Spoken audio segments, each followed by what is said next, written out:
forgiveness is hard for me. Maybe it's the same for you. But for me, to forgive means to open my heart up again, risk getting hurt or taken advantage of, or even possibly being changed.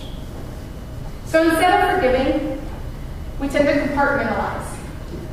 We take an action that's small or that has angered us and we store it away and we let it sit there.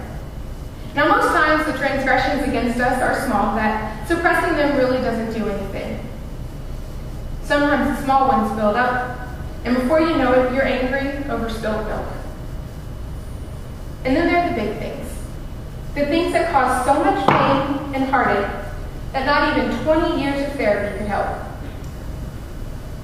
Someone once said that suffering and forgiveness go hand in hand. And when there is suffering, there is often anger and hatred. Hate. It's a dirty word, isn't it? I hate using the word hate. Kind of reminds me of the effects of an earthquake. The big ones. They leave gaping holes and mass destruction. And it's not just in a centralized location either. It spreads out fast. Then sometime after, the aftershocks happen, leaving more damage in their wake. The place is never the same again. And even after people have come together to clean up and repair, some things are lost forever. There's a great scene from a movie that came out in '95 called Nobody's Fool. It's about a working man named Donald Sullivan, and everybody just called him Sully. He's about 60 years old and spent his whole life in the same town. When his parents died, he inherited their house. He never moved in. Instead, he just left it alone. It was the house where his father would beat him as a child. So he just left it. And every day he drives by to watch it slowly fall apart. One day, he took a friend, a builder, through that broken down house. And the builder says, "Sully, you could have saved this place. You could have fixed it up a little bit, rented it out. You could have sold it and put the money in your own pocket. Instead, you stick it to your old man. What's it been, 30, 35 years now? You still keeping score? Well, here's the good news. You won. Meanwhile, the house is falling down." We don't do anybody or ourselves any good by holding on to the anger and the hate and the hurt. When we do, we leave no room for love, compassion, forgiveness. When we hold on to these feelings, we hurt ourselves so much. We cause unneeded stress and worry to our lives, and we let good things just slide on by. When we as Christians hate our brothers and sisters for whatever reason, when we hold on to our anger and resentment, we close off the path to God. DC Talk has a great quote on their Jesus Freak album. They say the greatest single cause of atheism in our world today are Christians who acknowledge Jesus with their lips and deny him by their actions. I love this quote. It reminds me that I can talk about Jesus and forgiveness all I want. I can go to church every day of my life, but when I'm driving down the road and someone cuts me off, and I start yelling and cussing and banging my hands on the steering wheel, looking like a complete and total fool, I'm never showing God's love that way. I'm sure you've all heard the saying, love the sinner, hate the sin. I used to say that. Figured it was the right thing. But who am I to hate anything? To judge my brothers and sisters for the things they do when I myself have just as many sins. I think back to the times when I would say those words and wonder, who did I hurt? Who did I block the path for?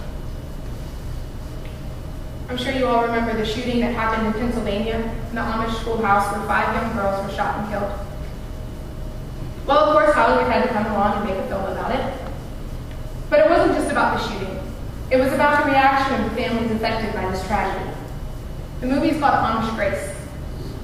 Now, I don't know how fictionalized the story became, but in the rather emotional scene, the father of one of the young girls who was killed was talking to his youngest child. And she said, "Daddy, I really hate the man who did this."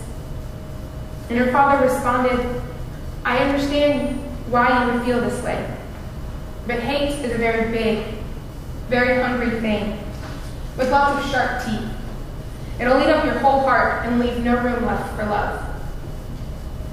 It's hard to understand loving unconditionally. Hate is easy, but loving, that's the hard part. The good news is, God loves is unconditional. His grace and compassion is for us, and when we forgive, we allow others to see God's love and compassion for them. Everywhere you look, there's something else dividing us. We divide ourselves easily. I understand that we all think differently, believe in different things, but I actually think that's a good thing. That's how we learn, by talking and being open in conversation. God calls us to forgive, to treat others as you would want to be treated. I know personally I'd like to be forgiven. So how do we go from theoretically loving forgiveness to loving it for real?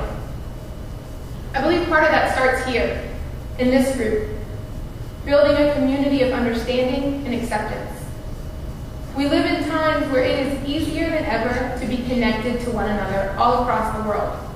Internet programs have given us the ability to access information from across the globe in a matter of seconds. More and more schools are affording our students opportunities to learn and develop in other countries as early as middle and senior high school. The instantaneous access of occurrences around the nation has made our ability to organize more possible in hours than it used to be in days. And yet never before has it been easier to be divided. More and more in both business and educational circles, conversations are being held screen to screen instead of face to face. It is entirely possible to work, travel, and even entertain oneself being completely dependent on machines alone. And if that doesn't make it easy enough, more and more of our nation's media economy earns its capital in ways that celebrate all the ways we disagree. We as a community have to be willing to forgive one another. There was a point in my life when I thought there were some things that were unforgivable. I'm sure you've all had instances in your life that make you feel the same. But I've come to realize that these are the things that we must forgive. These are the things that have caused the most pain.